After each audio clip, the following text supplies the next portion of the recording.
Students हम discuss करेंगे important editorials के बारे में। फर्स्ट आर्टिकल है जुडिशियल इंस्टीट्यूशंस के पर्सपेक्टिव से हमारे कंट्री के जो हायर जुडिशियल इंस्टीट्यूशन हैं, चाहे वो सुप्रीम कोर्ट हो या हाई कोर्ट हो, वहाँ पे वुमेन जजेस का जो रिप्रेजेंटेशन है वो क्यों ज़रूरी है, उन पॉइंट्स को यहाँ पे मेंशन किया गया। आर्टिकल के अंदर में सुप्रीम कोर्ट के पर्सपेक्टिव से एक्सप्लेन है, बट कंट्री में कुछ ऐसे भी हाई कोर्ट्स एग्जिस्ट किया करते हैं वहाँ पे वुमेन जजेस का जो रिप्रेजेंटेशन है वो नहीं है। सुप्रीम कोर्ट के अंदर भी आप देखिए कि ओनली वन वुमेन जज हैं जिनका रिप्रेजेंटेशन है। पॉइंट्स को आप कहाँ पे यूज कर सकते हो, हमारे यूपीएससी एग्ज़ाम के अंदर में, यूपीएससी का जो मेंस का पेपर है, जीएस पेपर सेकंड के अंदर में आप देखिए कि जुडिशरी को एज ए सिलेबस के रूप से मेंशन किया गया है।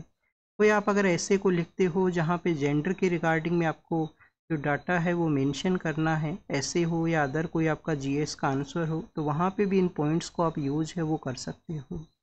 तो स्टूडेंट्स, ये जो टॉपिक है वो डिस्कशन में किस वजह से आता है, रिसेंटली सुप्रीम कोर्ट का जो कॉलेजियम है उनका एक डिस्कशन होता है 2 जजेस के अपॉइंटमेंट के रिगार्डिंग में। आप देखिए कि फर्स्ट ऑफ ऑल आपको कॉलेजियम जो प्रोसेस है उसके बारे में पता होना चाहिए। कॉलेजियम प्रोसेस के अंदर में कौन हुआ करते हैं, chief justice of India plus में जो 4 सीनियर मोस्ट जज हैं वो इसके पार्ट होते हैं। ये जो प्रोसेस है ओवर द ईयर्स आप देखिए कि चेंज हुआ है।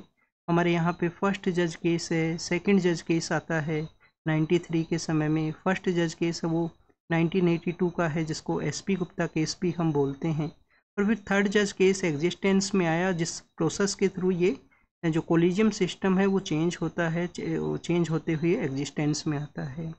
ये तो बेसिकली कोलिजियम सिस्टम के बारे में हुआ। तो 2 जजेस को अपॉइंट करना था, वहाँ पे जजेस के अपॉइंटमेंट प्रोसेस के अंदर में जो डिसेंट है उसको कैरी आउट किया गया जो वुमेन जज हैं उनके द्वारा। वुमेन जज के द्वारा जो डिसेंट है वो क्यों किया गया, फर्स्ट आप देखिए कि उनके द्वारा जो सीनियोरिटी है उसको एज ए क्राइटेरिया बताया गया है कि जिन जजेस का अपॉइंटमेंट किया जाएगा वो सीनियोरिटी के बेसिस के ऊपर में नहीं है।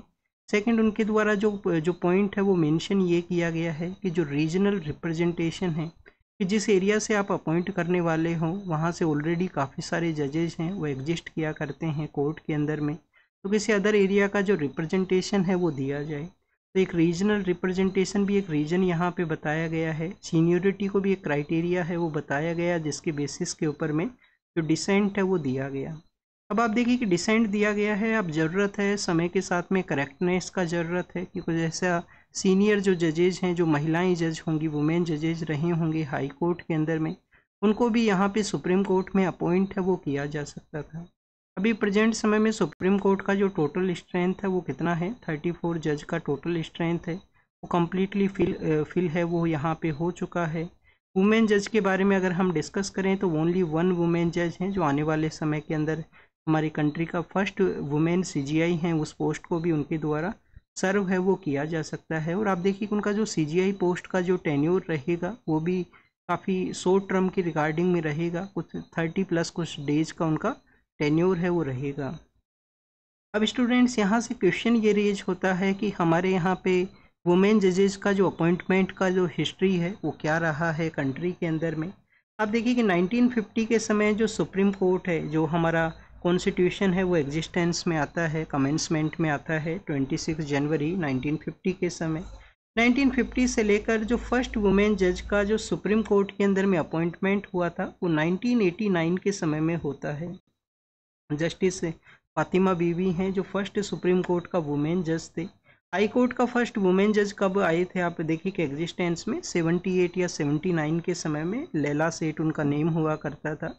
वो फर्स्ट जो हमारे यहाँ पे जो फीमेल जज हैं जिनके रूप से हाई कोर्ट में अपॉइंट है वो हुए थे। तो फर्स्ट ऑफ ऑल आप देखिए कि 1989 के समय फर्स्ट जो वुमेन जज हैं उनको अपॉइंट है वो किया गया था। नेक्स्ट अगर हम बात करें अभी तक ओवर द ईयर्स, जो हमारा 2025 का ईयर है, इन ओवर द ईयर्स के अंदर में वुमेन ओनली 11 आप देखिए कि वुमेन जजेज हैं जिनका अपॉइंटमेंट हुआ है एज ए जज के रूप से सुप्रीम कोर्ट के अंदर में। और अगर हम डिफरेंट जो प्रोसेस हुआ करते हैं, बार से एलिवेट करने का जो प्रोसेस है कि बार से एलिवेट किया जाता है, तो लास्ट टाइम 2017-18 के समय में बार से एलिवेट किया गया था कि डायरेक्ट बार के अंदर में जो एडवोकेट है वहाँ पे सीनियर मोस्ट एडवोकेट्स हैं तो उनको आप देखिए कि एलिवेट कर लिया जाता है बेंच के रिगार्डिंग में, जो जज के रूप से उनको एलिवेट किया जाता है, जो लास्ट टाइम 2018 के समय में ये जो प्रोसेस है वो एग्जिस्टेंस में आया था। एक 2021 का एक रियलिटी ऑफ आप देखिए कि जो प्रेसिडेंट्स है वो डेवलप हुआ था जब एनवी रमन्ना हमारे यहाँ पे CGI हुआ करते थे। उस समय आप देखिए कि 3 जो वुमेन जज हैं उनका अपॉइंटमेंट हुआ था, 3 वुमेन जजेस का अपॉइंटमेंट हुआ था उस दौरान में जब एनवी रमन्ना जो CGI हैं वो हुआ करते थे। तो students one of the rarest एक प्रोसेस है जब इस तरीके से आप देखिए कि 3 वुमेन जज हैं उनका यहाँ पे जो अपॉइंटमेंट है वो होना। ओवर द ईयर्स 11 जज हैं, अगर हम बात करें प्रेजेंटली 1 जज जो एग्जिस्ट करते हैं, 11 का अगर आप जो टोटल जज का अपॉइंटमेंट है उस क्राइटेरिया के बेसिस पे परसेंटेज के अंदर में अगर इसको कैलकुलेट करोगे तो आप देखिए कि वो 3 पॉइंट कुछ जो परसेंटेज है। अब अगर हम बात करें अपॉइंटमेंट प्रोसेस के रिगार्डिंग में, अब आप देखिए कि अपॉइंटमेंट प्रोसेस के रिगार्डिंग में जो सुप्रीम कोर्ट है वहाँ पे एक मेमोरेंडम ऑफ प्रोसीजर है, एक MOP है जो एग्जिस्ट करता है। MOP है वो बताता है कि कास्ट बेसिस पे रिलीजन का, रीजन का यहाँ पे रिप्रेजेंटेशन है, तो जेंडर जो प्रोसेस है उसको क्यों यहाँ पे कंसिडर है वो नहीं किया जाता उस मेमोरेंडम ऑफ प्रोसीजर के अंदर में। जब हमारे कुछ फॉर्मर जो CGIs थे उनके टेन्योर के समय में किसी भी जज का जब अपॉइंटमेंट हुआ है तो कुछ क्राइटेरियाज को कंसीडर करते हुए वहाँ पे बताया जाता था कि इस क्राइटेरिया के बेसिस के ऊपर उनका जो इंक्लूड है वो किया गया। प्रोसेस के बारे में आपको पता होगा, कॉलेजियम नेम को रिकमेंड करता है लॉ मिनिस्ट्री को, लॉ मिनिस्ट्री PM को सेंड करता है और PM एडवाइस करते हैं फिर प्रेसिडेंट को, और प्रेसिडेंट के द्वारा उनका अपॉइंटमेंट है वो किया जाता है। तो ये जो क्राइटेरिया है जिसके अंदर में जेंडर को भी एज ए क्राइटेरिया के रूप से ऐड किया जाए कि प्रॉपर वे में जो वुमेन जजेज हैं उनका अपॉइंटमेंट हो सके। सेकेंड आप देखिए कि जिन क्राइटेरियाज के ऊपर में बेसिकली जो अपॉइंटमेंट हुआ करता है कि एक्सेप्शनल उन पर्सन का जो इंटेलेक्ट है वो कैसा है, लीगल एबिलिटी है वो कैसा है, किस तरीके से साउंड वे के अंदर में उनके साथ में उनके द्वारा जो जजमेंट है उनको कैरी आउट किया गया है, कितने वो सेंसिटिव हैं, कंट्री का डाइवर्सिटी के रिगार्डिंग में उनके जजमेंट्स कैसे हैं, और उनका एक्सीलेंट जो वर्क ऑफ रिकॉर्ड है, ये कुछ क्राइटेरिया कंसिडरेशन में हुआ करते हैं। उसके साथ साथ जेंडर को भी एज एक मेन जो इंस्टीट्यूशनल जो क्राइटेरिया है वो कंसिडर किया जाए जेंडर्स के अपॉइंटमेंट प्रोसेस के रिगार्डिंग में। सेकंड अगर हम बात करें सुप्रीम कोर्ट के द्वारा डायरेक्ट किया गया था, रिसेंटली आप देखिए कि जो सुप्रीम कोर्ट के द्वारा डायरेक्ट किया गया था जो जजेज जो एडवोकेट्स का जो बार है उसको 30% जो पोस्ट हैं 30% जो पोस्ट है उनका अपॉइंटमेंट आपको जेंडर बेसिस के ऊपर में करना चाहिए। बट अगर हम बात करें अगर सुप्रीम कोर्ट अपना जो बेंच है वहाँ पे भी वुमेन जजेस का इंक्लूजन करता है तो ये जो प्रोसेस है वो आप देखिए कि काफ़ी अच्छे से एग्जिस्टेंस में आई, जिससे सोसाइटी में जो इंक्लूसिव वे के अंदर में हमको जजमेंट्स भी कैरी आउट करने हैं तो वो यहाँ पे एग्जिस्ट हो सके। नेक्स्ट अगर हम बात करें वुमेन जज का अपॉइंटमेंट किस तरीके से बेनिफिट प्रोवाइड करेगा, ग्रेटर ट्रस्ट है उसको ये डेवलप करेगा, ग्रेटर जो ट्रस्ट है उसको ये डेवलप करेगा, कॉन्फिडेंस को यहाँ पे बूस्ट करेगा। इसके अलावा आप देखिए कि एक डिफरेंट पर्सपेक्टिव है, वुमेन जो जज हैं उनका जो लाइफ एक्सपीरियंस है उसका जो डिफरेंट पर्सपेक्टिव है उसको वो यहाँ पे इंक्लूड कर सकते हैं, क्योंकि कोर्ट के लिए जजमेंट्स के लिए वाइटल रहेगा और यूनिक पर्सपेक्टिव है वो काफ़ी ज़्यादा जो इंक्लूजन है उसको कैरी आउट है वो करेगा। नेक्स्ट अगर हम बात करें स्टूडेंट डिसेबिलिटी के बारे में है, GS पेपर 1 के अंदर में आपको सोसाइटी पर्सपेक्टिव से ये क्वेश्चन है वो पूछा जा सकता है कि रिसेंटली आप देखिए कि जो हमारी गवर्नमेंट है उनके द्वारा जो गाइडलाइंस है उनको रिवाइज किया गया मार्च 2024 के समय में, right of person with the disability act 2016 का, right of the person with disability का जो एक्ट है 2016 का, उसके रिगार्डिंग में गाइडलाइंस को जो यहाँ पे चेंज है वो किया गया है, गाइडलाइंस एग्जिस्टेंस में आई हैं।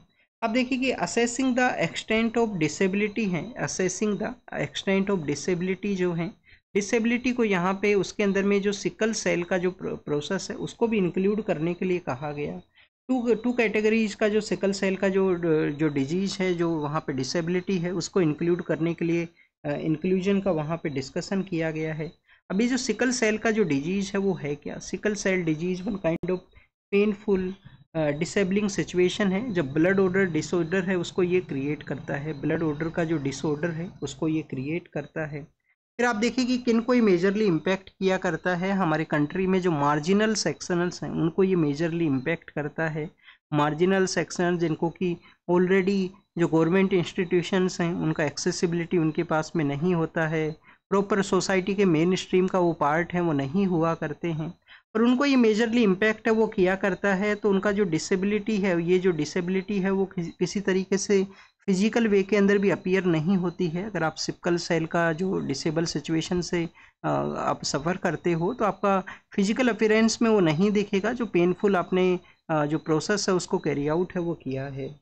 नेक्स्ट अगर हम बात करें स्टूडेंट्स, गवर्नमेंट के द्वारा यहाँ पे मार्जिनल कम्युनिटीज़ को वन काइंड ऑफ जो रिजर्वेशन है, जो बेनिफिट्स है वो प्रोवाइड करने के रिगार्डिंग में डिसीजन लिया गया। जैसे वो लैंड हो, हाउसिंग का लोकेशन हो, इसके अलावा गवर्नमेंट स्कीम्स का जो बेनिफिट है वो उनको रिसीव करना हो, उसके अंदर में ये जो बेनिफिट है वो प्रोवाइड करेगा। रिजर्वेशन तो आप देखिए कि डिसेबल कम्युनिटीज़ को 4% का रिजर्वेशन है, 2016 का एक्ट है वो ग्रांट करता है। डिसेबिलिटी के बारे में अगर हम रीड करें, हमारा जो 2016 का जो एक्ट है, जो इंक्लूसिव सोसाइटी को डेवलप करने के लिए one of the important step है। तो आप देखिए कि right of person with disability जो है ये बेसिकली यूएन का एक कन्वेंशन है। यूएन का कन्वेंशन है कि जो डिसेबल पर्सन है उनको प्रोटेक्ट करना है। उस कन्वेंशन के अकॉर्डिंग में हमने जो एक्ट है, जो यहाँ पे लेजिस्लेटिव प्रोसेस है, उसको एग्जिस्टेंस में लाया गया। एक्ट के अंदर में बेसिकली कुछ बेंचमार्क डिसेबिलिटी है वो बताया गया है कि आप 40% का जो क्राइटेरिया है उससे अगर आप सफ़र करते हो तो आपको डिसेबिलिटी है वो माना जाएगा। बट कुछ ऐसी भी डिसेबिलिटी हैं जो श्योर नहीं होती हैं, फिजिकल बेसिस के ऊपर में उनका जो प्रेजेंस है वो नहीं होता है, तो उनको यहाँ पे इंक्लूड है वो नहीं किया गया है। तो 40% का अगर आप क्राइटेरिया नहीं फिल करते हो, सपोज कीजिए आप 30% डिसेबल हो, तो आप देखिए कि आपको डिसेबल कैटेगरी के अंदर में इंक्लूड है वो नहीं किया जाएगा। तो ये बेसिकली एक तो आप देखिए कि ऐसा जो बेंचमार्क है उसके रिगार्डिंग में क्वेश्चन है। सेकंड यहाँ पे जो क्वेश्चन ये है कि जो बर्डन ऑफ प्रूफ है कि जो पर्सन डिसेबल है उसको हमारे यहाँ पे डिसेबिलिटी किस बेसिस पे डिसाइड होती है, क्या आपके पास में एक सर्टिफिकेट है वो होना चाहिए। पर अगर आपको आप देखेंगे इंस्टीट्यूशंस का अवेयरनेस नहीं है, आप वनरेबल पर्सन के रूप से एग्जिस्ट करते हो, तो आप कैसे वो सर्टिफिकेट है उसको उसके रिगार्डिंग में इंफॉर्मेशन आपको होना चाहिए।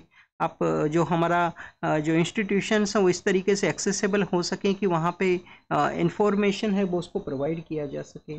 तो बर्डन ऑफ प्रूफ है जो सर्टिफिकेट जो डिग्री ऑफ डिसेबिलिटी को कैरी आउट करता है। काफ़ी बार जो स्कीम्स हैं, जो सोशल सिक्योरिटी का स्कीम्स हैं, वो भी उन पर्सनस को नहीं मिल पाती हैं, उनके पास में सर्टिफिकेट है वो ना होने की वजह से। डिसेबिलिटी के बारे में अगर हम बात करें, लिव्ड एक्सपीरियंस है वो नॉट ओनली जो फिजिकल हेल्थ है उसके बेसिस पे उसको सेव नहीं किया जा सकता। सिकल सेल का जो प्रॉब्लम है उसको रिकॉग्नाइज करने का जो डिसीजन है वो बेटर रहेगा, जिससे कि यहाँ पे एक इंक्लूसिव सोसाइटी जिनको बेनिफिट का ज़रूरत है, जो सफरिंग को कैरी आउट किए हैं, उनको ये बेनिफिट है वो मिल सके। तो स्टूडेंट्स, ये 2 आर्टिकल थे आज के हमारे एडिटोरियल डिस्कशन के अंदर में। Both articles the Hindu newspaper से ही रिलेटेड हैं। और आप देखिए कि एक जो संघाई कॉरपोरेशन ऑर्गेनाइजेशन का जो मीटिंग हुआ था उसके बारे में भी एक आर्टिकल था। जो स्मॉल आर्टिकल्स होते हैं लेफ्ट साइड के अंदर में, उनको ऑलरेडी हम रीड कर चुके हैं न्यूज़पेपर के ही साथ में। तो आप देखिए कि ये अदर आर्टिकल्स हैं। एक आर्टिकल सुप्रीम कोर्ट के बारे में और था, जहाँ पे सुप्रीम कोर्ट ने जो डिफेंस फोर्सेज का जो ट्रेनिंग एकेडमी है, वहाँ पे जो डिसेबल पर्सन होते हैं, रिक्रूटमेंट टेस्ट के बाद में जब उनका ट्रेनिंग होता है, तो वहाँ पे जो कैडेट्स हैं जो डिसेबल होते हैं, उनका डिसेबिलिटी को जो सर्विस जो गवर्नमेंट अपना बेनिफिट प्रोवाइड करे उसके रिगार्डिंग में जो सुमोटो कोग्निजेंस लिया गया सुप्रीम कोर्ट के द्वारा, इंडियन एक्सप्रेस का जो एक रिपोर्ट था उसके बेसिस के ऊपर में, तो उसका भी बताया गया है कि क्यों वो ज़रूरी था यहाँ पे उनको बेनिफिट है वो प्रोवाइड करना, जो कि ट्रेनिंग के दौरान में ही डिसेबल हैं वो हुए हैं। तो बेसिकली एक पॉइंट था जो आप कहीं कहीं आंसर में यूज कर सकते हो। डायरेक्ट ऑलरेडी हम उसको न्यूज़पेपर में डिस्कस है वो कर चुके हैं। तो thank you students, thank you very much.